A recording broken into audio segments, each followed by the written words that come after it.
called to build a world in which the basic promises on which this country was founded are finally realized. The idea that every person is created equal.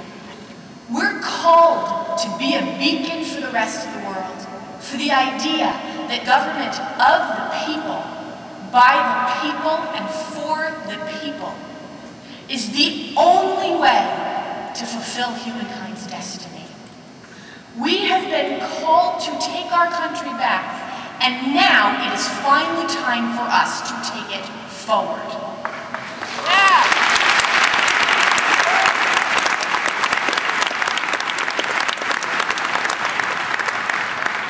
So President Clinton, how many of you were here for President Clinton's speech the other night?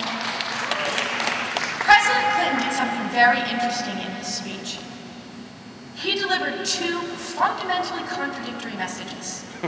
He said, support the health care legislation no matter what it is. That was one message he said, that he delivered quite clearly. But the other message he delivered was that don't ask, don't tell became policy, even though he knew it was the wrong thing, because he said we didn't support him and make him do the right thing. That second message, that we have to make our leaders do the right thing, was raw and true.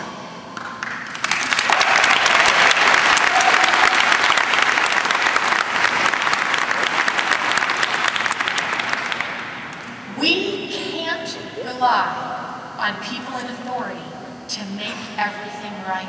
We have got to do the hard work of governing.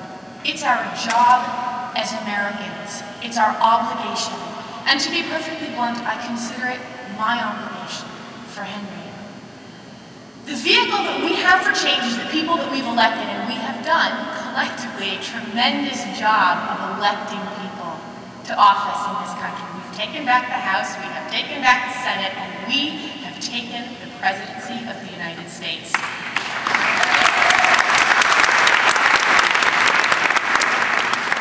But that is just the beginning of the battle. There are a lot of people, mostly not people in this room, but a lot of people who thought that that was sufficient and have stopped. We have to help the people that we've elected, and to be perfectly blunt, we've been asked to. I've been working for the past several months with the Congressional Progressive Caucus, 83 of the most progressive members of the United States House and the United States Senate. And the message that I get from them consistently is we are doing everything in our power to make a difference, but we have to have the support of the grassroots. We need the grassroots helping to frame the message. We need the grassroots applying pressure. In the healthcare debate that's going down right now, the Congressional Progressive Caucus did something absolutely revolutionary in March, which is that in March, Congressman Raul Grijalva, the newly elected co-chair of the caucus, whipped the members of the Progressive Caucus and got enough of the members to say, we will not support any piece of healthcare legislation that doesn't include a public option.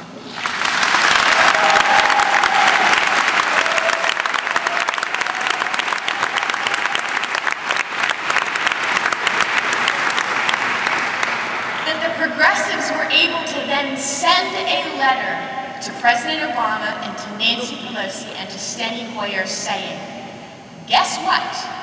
You want healthcare legislation? It isn't the blue dogs you've got to worry about. You need to be talking to progressives because we are drawing the line and we are not going to back down. In the months since then, a remarkable thing has happened. Something really quite revolutionary, which is that all of us have been working to make sure that that battle, that fight that they picked, is a fight that together we can help them win. And much to the surprise of the Blue Dogs and people like Max Baucus, we are in fact winning.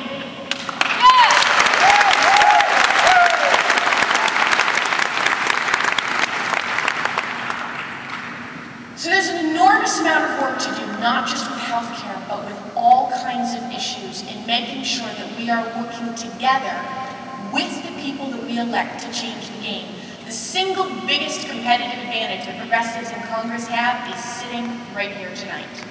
The single biggest competitive advantage, because they don't have large corporations, they don't have armies of lobbyists, but they do have us. Now, there are people who believe that we shouldn't treat any member of Congress, even the progressives, as partners, but instead as the enemy. They are wrong. Destroying our allies is the surest way for us to lose, and we cannot afford to lose.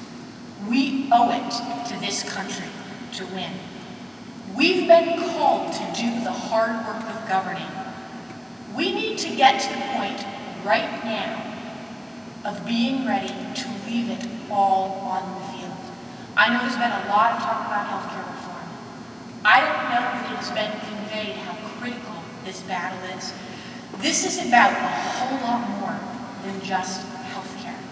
This is about a precedent, about the direction of the country. This is, quite frankly, about the soul of our country. That's a lesson that the teabaggers already know. They know that if they can defeat this, we will not be able to take the country in the direction that it ought to be going. If we lose this battle, we will have virtually no chance of winning anything from here on out. So I'm going to ask you today to take out everything you've got. If you can blog about it, which most of you can, please do. If you have the ability to make viral videos, if you have the ability to frame, if you can write letters to the editor, or get people to write letters to the editor, if you can get people to show up at town hall meetings, if you can come up with ideas that I haven't thought of, that you think are going to have an impact on this debate, do it now. Find your courage. Find your conviction. Dust yourself off and go into battle now. We have been called, and it's time to get to work.